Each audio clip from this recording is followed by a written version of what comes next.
Hey guys, Zomfox here, and today it is time to look at how well did UFL players do in Week 12 of the 2025 NFL season. And well, it was pretty good.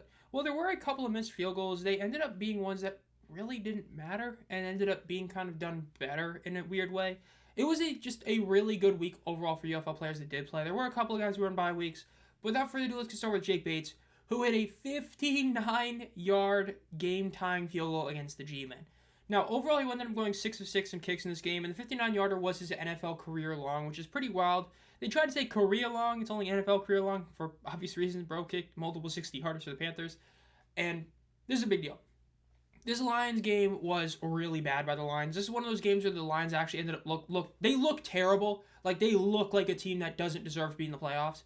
This is the kind of game you cannot lose, and the fact that they barely squeaked by is insane. They let Jameis have an insane 33-yard receiving touchdown. They got lucky the Giants went for a touchdown instead of a field goal because even though, you play with a different mindset, they ended up getting to 4th and 10. There's a very real shot that if the Giants just, kicked the field goal, the Lions actually would have lost this game. Overall, Bates was great because they made the 59-yarder. The 59-yarder sent the game to overtime, and then Jahmyr Gibbs just did the rest. The defense was able to shore up and get the W. Embarrassing win for the Lions, but a very, very great performance by Jake Bates, who, again, had been somewhat struggling this season. So seeing him go out there and kick this massive pressure kick was a big deal. Had he missed this kick, there would have been calls for his job. There legitimately would have. Lions fans would have wanted him gone because, again, he hasn't been fully accurate this year, and losing this kick would have put him in a very, very, very bad scenario in the NFL. Losing this game would have put him at like 6-5, and 6-5 in the NFC. Remember, right now the NFC is going to be tougher to make the playoffs than the AFC. The AFC is really not going to be tough. I mean, 10-7 is going to get you a playoff spot in the AFC. The NFC, you might need to be 11-6 to make the playoffs. So really, really big pressure kick from Bates. Now the next one is going to be the Packers and Vikings, meaning that we got Daniel Wellen and Jalen Redmond. Redmond, again, 6 tackles, 4 solos, which was tied for the second most.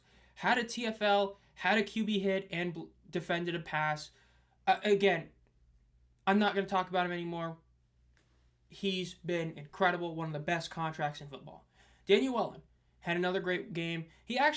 His last punt kind of tanked his average. I believe he was at 3 for 157. His last punt kind of tanked his average.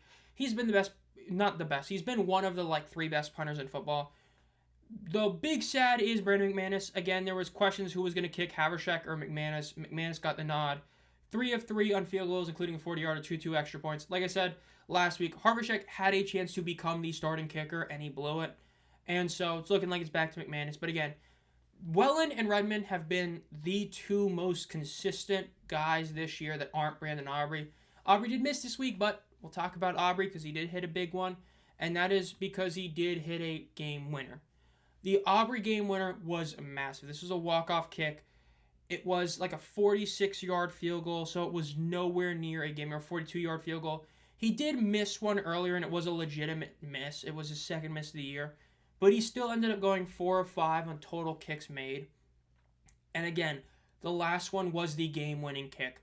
It was a walk-off kick in a game where the Cowboys ended up scoring 24 unanswered points to come back from 21-0. Turpin had a solid day. He had 3 kick returns for 28 yards each, but the big one is he did have one really good 48-yard reception. Now, there was the one caveat. They did have a fumble that he lost, which is bad. It didn't end up really hurting them in the end, but he still had a 48-yard reception. Again, he was looking to have a really good season before he ended up getting hurt, and since then, and he's been back, he just hasn't been having that same level of impact on the team, which is really a shame.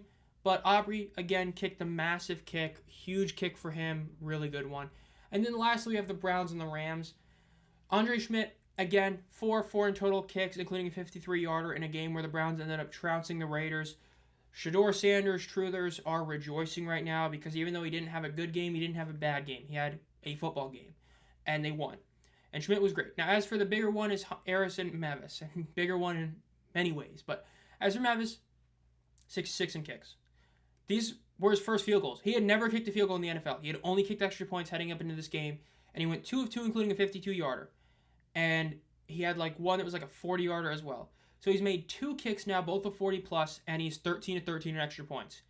So he is 15 of 15 on total kicks since becoming the starting kicker for them. And it's a big deal because, again, we lost JPR, we're losing Harvashek, but we're getting Mavis back. To where at the moment you've got, a really solid amount of kickers. You've got Bates, you've got Aubrey, you got Schmidt, and you got Mavis. That's really good. Youngwei Koo is still starting, and then Nick Folk, obviously. You've got 6 kickers from spring football, though Youngwei Koo sort of feels like a dead man walking unless he, goes really sicko mode at the end of the year.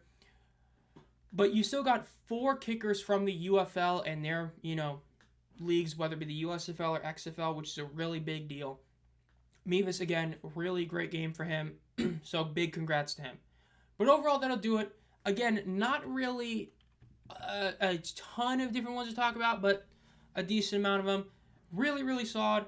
Though I do want to say, if you didn't see the community post earlier today, there is some tragic news. During this weekend, DeAndre Johnson, a former Houston Roughneck and Stallions player, ended up passing away this weekend.